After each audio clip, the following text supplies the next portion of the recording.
So what you see here in the video is Raspberry Pi 4 Model B. So this is the latest Raspberry Pi 4 Model B.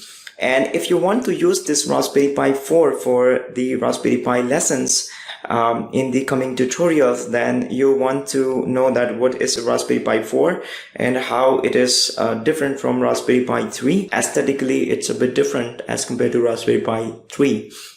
So because it's an upgraded version, we expect a couple of things has to be upgraded. So if you have a Raspberry Pi 4 and if you want to use it for your learning, then you have to know quite a few things. So in the Raspberry Pi 4, you have to make sure along with Raspberry Pi 4 Model B, you have to have an USB Type-C cable. Okay, because Raspberry Pi 4 comes with a Type-C USB hub, so you cannot use a micro USB straight away, just the way you use it with Raspberry Pi 3 Model B and Model B Plus.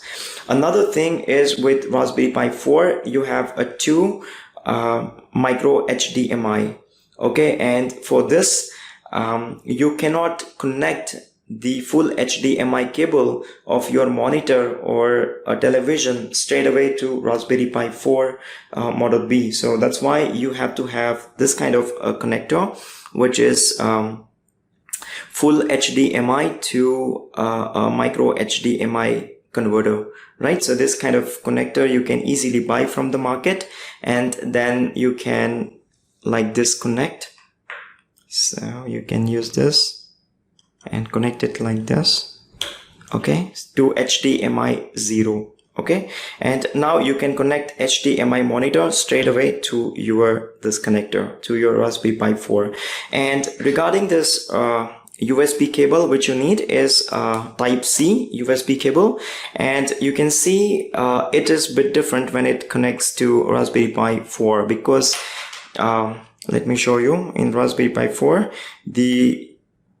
you can power Raspberry Pi 4 over this Type-C USB hub, right? So you need a Type-C USB cable so that you can connect like this, and this end of your USB will go to your power adapter to Raspberry Pi power adapter, or you can connect to your laptop so that you can power up this Raspberry Pi 4.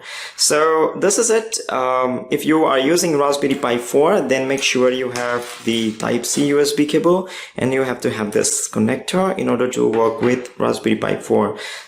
It absolutely doesn't matter if you are using Raspberry Pi 3 Model B or Model B Plus or Raspberry Pi 4 Model B. Okay, all the code and all the sockets are backward compatible, and everything will work absolutely fine. These tutorials are kept in mind that the user will have a different Raspberry Pi and the code will absolutely work fine, because the physical pins, I mean this 40 physical pins are absolutely similar with across Raspberry Pi 3 Model B, B Plus and Raspberry Pi 4 Model B. So you need not have to worry. Whatever Raspberry Pi you have, just take one and start to learn Raspberry Pi programming. Okay, thank you very much, and we'll see us into the next lesson.